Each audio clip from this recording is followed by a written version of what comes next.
श्रीलक्ष्मीनारायणाष्टकम्। आर्तानां दुःखशमने दीक्षितं प्रभुमव्ययम्। अशेषजगदाधारं लक्ष्मीनारायणं भजे। अपारकरुणाम्बोधिम् आपदाबन्धवमच्युतम्। अशेषदुःखशान्त्यर्थं लक्ष्मीनारायणं भजे। भक्तानां वत्सलं भक्ति गम्यं सर्वगुणाकरम्। अशेषदुःखशान्त्यर्थं लक्ष्मीनारायणं भजे।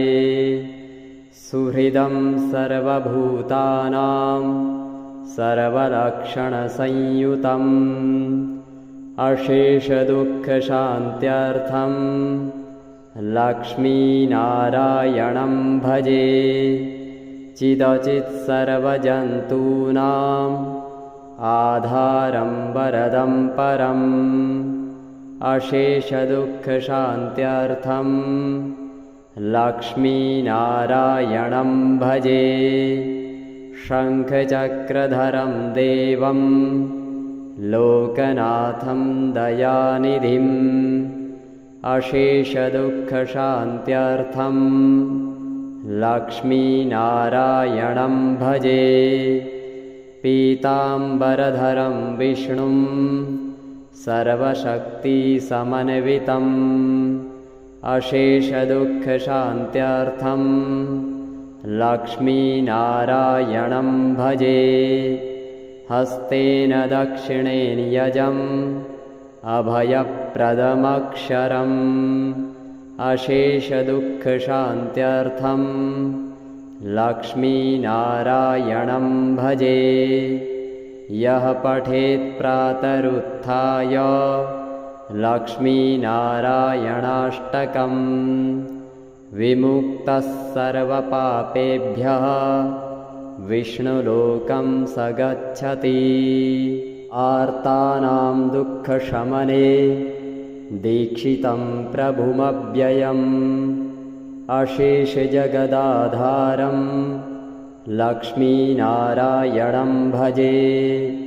अपारकरुणाम्बोधिम् आपदाबन्धवमच्युतम्। अशेषदुःखशान्त्यर्थं लक्ष्मीनारायणं भजे। भक्तानां वत्सलं भक्ति गम्यं सर्वगुणाकरम्। अशेषदुःखशान्त्यर्थं लक्ष्मीनारायणं भजे। सुहृदं सर्वभूतानां सर्वलक्षणसंयुतम्। अशेषदुःखशान्त्यर्थं लक्ष्मीनारायणं भजे। चिदचित् सर्वजन्तूनाम् आधारं वरदं परम्। अशेषदुःखशान्त्यर्थं लक्ष्मीनारायणं भजे। शङ्खचक्रधरं देवं लोकनाथं दयानिधिम्। अशेषदुःखशान्त्यर्थं लक्ष्मीनारायणं भजे। पीताम्बरधरं विष्णुं सर्वशक्तिसमन्वितम्। अशेषदुःखशान्त्यर्थं लक्ष्मीनारायणं भजे। हस्तेन दक्षिणेन यजम् अभयप्रदमक्षरम्। अशेषदुःखशान्त्यर्थं लक्ष्मीनारायणं भजे। यः पठेत् प्रातरुत्थाय लक्ष्मीनारायणाष्टकम् विमुक्तः सर्वपापेभ्यः विष्णुलोकं स गच्छति। आर्तानां दुःखशमने दीक्षितं प्रभुमव्ययम्। अशेषजगदाधारं लक्ष्मीनारायणं भजे। अपारकरुणाम्बोधिम् आपदाबन्धवमच्युतम् अशेषदुःखशान्त्यर्थं लक्ष्मीनारायणं भजे। भक्तानां वत्सलं भक्ति गम्यं सर्वगुणाकरम् अशेषदुःखशान्त्यर्थं लक्ष्मीनारायणं भजे। सुहृदं सर्वभूतानां सर्वलक्षणसंयुतम् अशेषदुःखशान्त्यर्थं लक्ष्मीनारायणं भजे। चिदचित् सर्वजन्तूनाम् आधारं वरदं परम् अशेषदुःखशान्त्यर्थं लक्ष्मीनारायणं भजे। शङ्खचक्रधरं देवं लोकनाथं दयानिधिम् अशेषदुःखशान्त्यर्थं लक्ष्मीनारायणं भजे। पीताम्बरधरं विष्णुं सर्वशक्तिसमन्वितम् अशेषदुःखशान्त्यर्थं लक्ष्मीनारायणं भजे। हस्तेन दक्षिणेन यजम् अभयप्रदमक्षरम् अशेषदुःखशान्त्यर्थं लक्ष्मीनारायणं भजे। यः पठेत् प्रातरुत्थाय लक्ष्मीनारायणाष्टकम् विमुक्तः सर्वपापेभ्यः विष्णुलोकं स गच्छति। आर्तानां दुःखशमने दीक्षितं प्रभुमव्ययम् अशेषजगदाधारं लक्ष्मीनारायणं भजे। अपारकरुणाम्बोधिम् आपदाबन्धवमच्युतम् अशेषदुःखशान्त्यर्थं लक्ष्मीनारायणं भजे। भक्तानां वत्सलं भक्ति गम्यं सर्वगुणाकरम् अशेषदुःखशान्त्यर्थं लक्ष्मीनारायणं भजे। सुहृदं सर्वभूतानां सर्वलक्षणसंयुतम् अशेषदुःखशान्त्यर्थं लक्ष्मीनारायणं भजे। चिदचित् सर्वजन्तूनाम् आधारं वरदं परम् अशेषदुःखशान्त्यर्थं लक्ष्मीनारायणं भजे। शङ्खचक्रधरं देवं लोकनाथं दयानिधिम् अशेषदुःखशान्त्यर्थं लक्ष्मीनारायणं भजे। पीताम्बरधरं विष्णुं सर्वशक्तिसमन्वितम् अशेषदुःखशान्त्यर्थं लक्ष्मीनारायणं भजे। हस्तेन दक्षिणेन यजम् अभयप्रदमक्षरम् अशेषदुःखशान्त्यर्थं लक्ष्मीनारायणं भजे। यः पठेत् प्रातरुत्थाय लक्ष्मीनारायणाष्टकम् विमुक्तः सर्वपापेभ्यः विष्णुलोकं स गच्छति। आर्तानां दुःखशमने दीक्षितं प्रभुमव्ययम् अशेषजगदाधारं लक्ष्मीनारायणं भजे। अपारकरुणाम्बोधिम् आपदाबन्धवमच्युतम् अशेषदुःखशान्त्यर्थं लक्ष्मीनारायणं भजे। भक्तानां वत्सलं भक्ति गम्यं सर्वगुणाकरम् अशेषदुःखशान्त्यर्थं लक्ष्मीनारायणं भजे। सुहृदं सर्वभूतानां सर्वलक्षणसंयुतम् अशेषदुःखशान्त्यर्थं लक्ष्मीनारायणं भजे। चिदचित् सर्वजन्तूनाम् आधारं वरदं परम् अशेषदुःखशान्त्यर्थं लक्ष्मीनारायणं भजे। शङ्खचक्रधरं देवं लोकनाथं दयानिधिम् अशेषदुःखशान्त्यर्थं लक्ष्मीनारायणं भजे। पीताम्बरधरं विष्णुं सर्वशक्तिसमन्वितम् अशेषदुःखशान्त्यर्थं लक्ष्मीनारायणं भजे। हस्तेन दक्षिणेन यजम् अभयप्रदमक्षरम् अशेषदुःखशान्त्यर्थं लक्ष्मीनारायणं भजे। यः पठेत् प्रातरुत्थाय लक्ष्मीनारायणाष्टकम् विमुक्तः सर्वपापेभ्यः विष्णुलोकं स गच्छति। आर्तानां दुःखशमने दीक्षितं प्रभुमव्ययम् अशेषजगदाधारं लक्ष्मीनारायणं भजे। अपारकरुणाम्बोधिम् आपदाबन्धवमच्युतम् अशेषदुःखशान्त्यर्थं लक्ष्मीनारायणं भजे।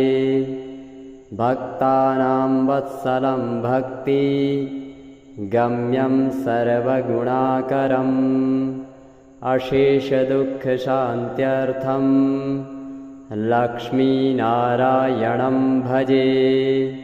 सुहृदं सर्वभूतानां सर्वलक्षणसंयुतम् अशेषदुःखशान्त्यर्थं लक्ष्मीनारायणं भजे। चिदचित् सर्वजन्तूनाम् आधारं वरदं परम् अशेषदुःखशान्त्यर्थं लक्ष्मीनारायणं भजे। शङ्खचक्रधरं देवं लोकनाथं दयानिधिम् अशेषदुःखशान्त्यर्थं लक्ष्मीनारायणं भजे। पीताम्बरधरं विष्णुं सर्वशक्तिसमन्वितम् अशेषदुःखशान्त्यर्थं लक्ष्मीनारायणं भजे। हस्तेन दक्षिणेन यजम् अभयप्रदमक्षरम् अशेषदुःखशान्त्यर्थं लक्ष्मीनारायणं भजे। यः पठेत् प्रातरुत्थाय लक्ष्मीनारायणाष्टकम् विमुक्तः सर्वपापेभ्यः विष्णुलोकं स गच्छति। आर्तानां दुःखशमने दीक्षितं प्रभुमव्ययम् अशेषजगदाधारं लक्ष्मीनारायणं भजे। अपारकरुणाम्बोधिम् आपदाबन्धवमच्युतम् अशेषदुःखशान्त्यर्थं लक्ष्मीनारायणं भजे। भक्तानां वत्सलं भक्ति गम्यं सर्वगुणाकरम् अशेषदुःखशान्त्यर्थं लक्ष्मीनारायणं भजे। सुहृदं सर्वभूतानां सर्वलक्षणसंयुतम् अशेषदुःखशान्त्यर्थं लक्ष्मीनारायणं भजे। चिदचित् सर्वजन्तूनाम् आधारं वरदं परम् अशेषदुःखशान्त्यर्थं लक्ष्मीनारायणं भजे। शङ्खचक्रधरं देवं लोकनाथं दयानिधिम् अशेषदुःखशान्त्यर्थं लक्ष्मीनारायणं भजे। पीताम्बरधरं विष्णुं सर्वशक्तिसमन्वितम् अशेषदुःखशान्त्यर्थं लक्ष्मीनारायणं भजे। हस्तेन दक्षिणेन यजम् अभयप्रदमक्षरम् अशेषदुःखशान्त्यर्थं लक्ष्मीनारायणं भजे। यः पठेत् प्रातरुत्थाय लक्ष्मीनारायणाष्टकं विमुक्तः सर्वपापेभ्यः विष्णुलोकं स गच्छति। आर्तानां दुःखशमने दीक्षितं प्रभुमव्ययम् अशेषजगदाधारं लक्ष्मीनारायणं भजे। अपारकरुणाम्बोधिम् आपदाबन्धवमच्युतम् अशेषदुःखशान्त्यर्थं लक्ष्मीनारायणं भजे। भक्तानां वत्सलं भक्ति गम्यं सर्वगुणाकरम् अशेषदुःखशान्त्यर्थं लक्ष्मीनारायणं भजे। सुहृदं सर्वभूतानां सर्वलक्षणसंयुतम् अशेषदुःखशान्त्यर्थं लक्ष्मीनारायणं भजे। चिदचित् सर्वजन्तूनाम् आधारं वरदं परम् अशेषदुःखशान्त्यर्थं लक्ष्मीनारायणं भजे। शङ्खचक्रधरं देवं लोकनाथं दयानिधिम् अशेषदुःखशान्त्यर्थं लक्ष्मीनारायणं भजे। पीताम्बरधरं विष्णुं सर्वशक्तिसमन्वितम् अशेषदुःखशान्त्यर्थं लक्ष्मीनारायणं भजे। हस्तेन दक्षिणेन यजम् अभयप्रदमक्षरम् अशेषदुःखशान्त्यर्थं लक्ष्मीनारायणं भजे। यः पठेत् प्रातरुत्थाय लक्ष्मीनारायणाष्टकं विमुक्तः सर्वपापेभ्यः विष्णुलोकं स गच्छति। आर्तानां दुःखशमने दीक्षितं प्रभुमव्ययम् अशेषजगदाधारं लक्ष्मीनारायणं भजे। अपारकरुणाम्बोधिम् आपदाबन्धवमच्युतम् अशेषदुःखशान्त्यर्थं लक्ष्मीनारायणं भजे। भक्तानां वत्सलं भक्ति गम्यं सर्वगुणाकरम् अशेषदुःखशान्त्यर्थं लक्ष्मीनारायणं भजे। सुहृदं सर्वभूतानां सर्वलक्षणसंयुतम् अशेषदुःखशान्त्यर्थं लक्ष्मीनारायणं भजे।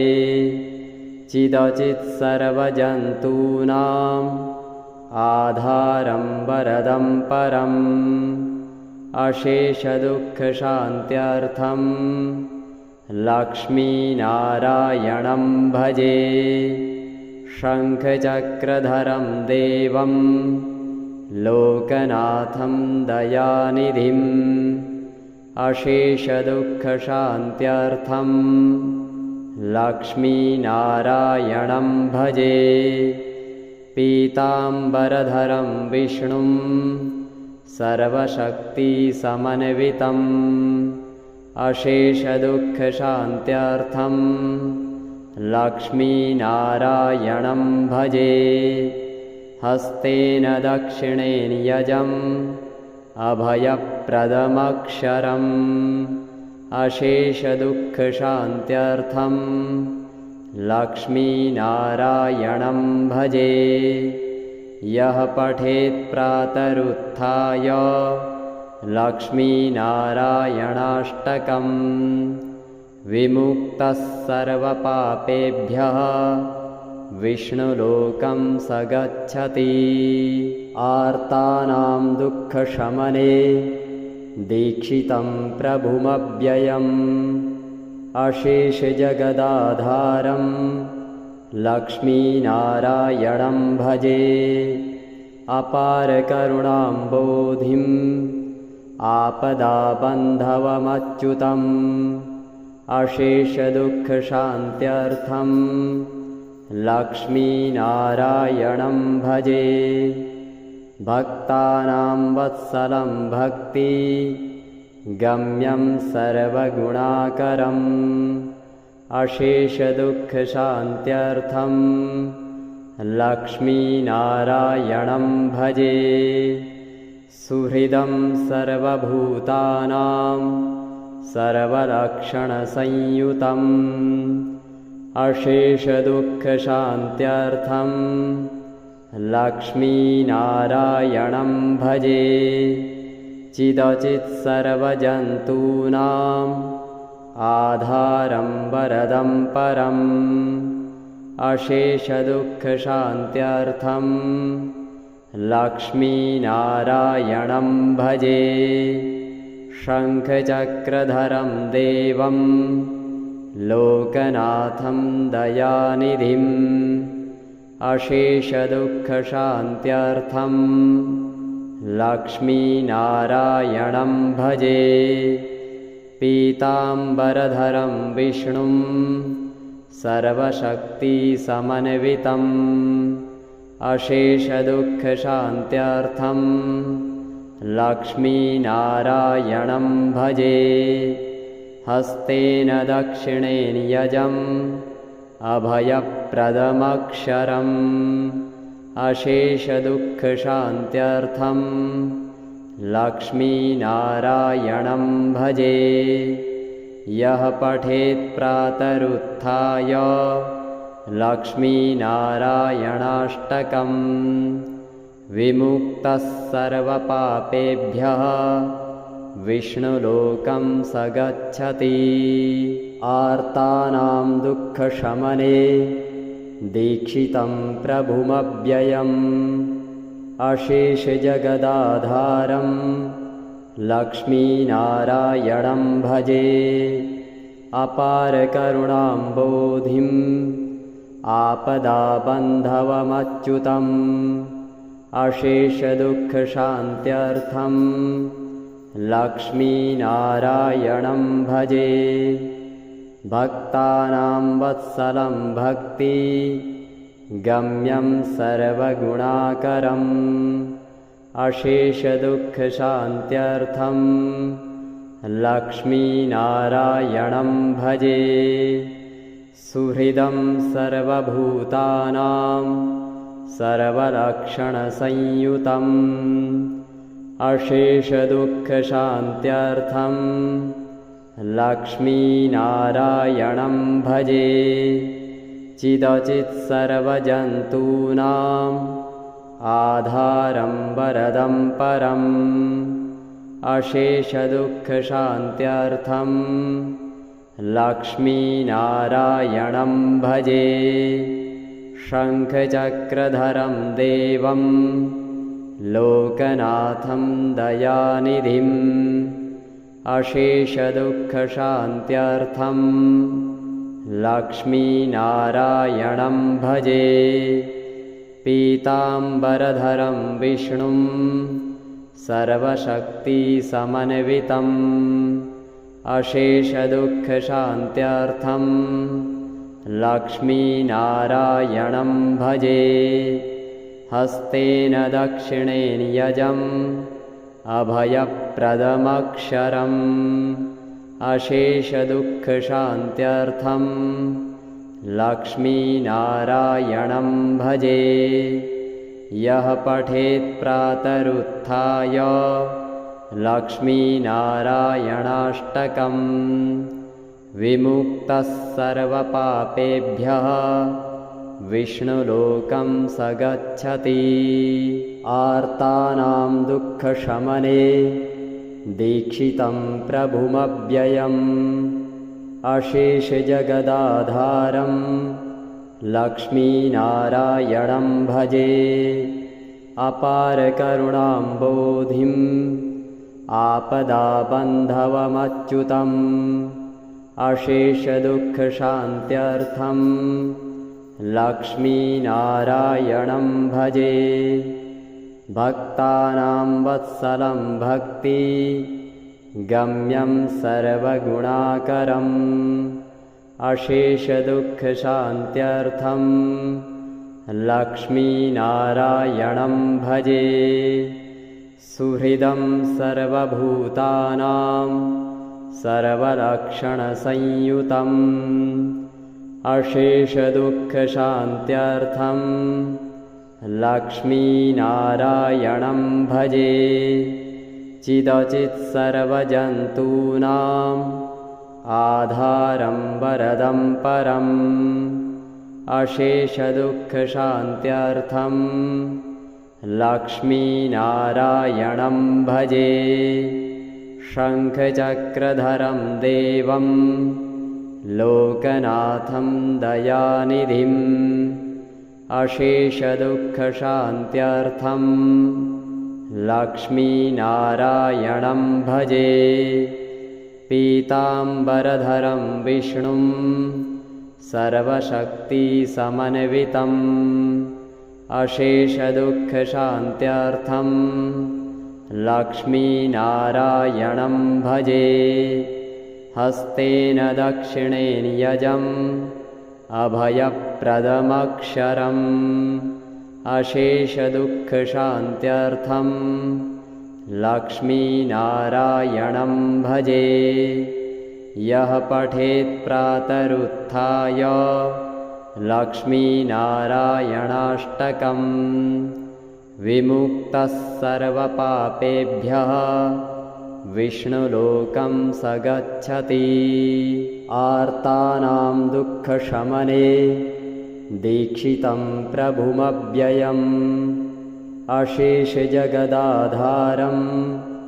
लक्ष्मीनारायणं भजे अपारकरुणाम्बोधिम् आपदाबन्धवमच्युतम् अशेषदुःखशान्त्यर्थं लक्ष्मीनारायणं भजे भक्तानां वत्सलं भक्ति गम्यं सर्वगुणाकरम् अशेषदुःखशान्त्यर्थं लक्ष्मीनारायणं भजे सुहृदं सर्वभूतानां सर्वलक्षणसंयुतम् अशेषदुःखशान्त्यर्थं लक्ष्मीनारायणं भजे चिदचित्सर्वजन्तूनाम् आधारं वरदं परम् अशेषदुःखशान्त्यर्थं लक्ष्मीनारायणं भजे।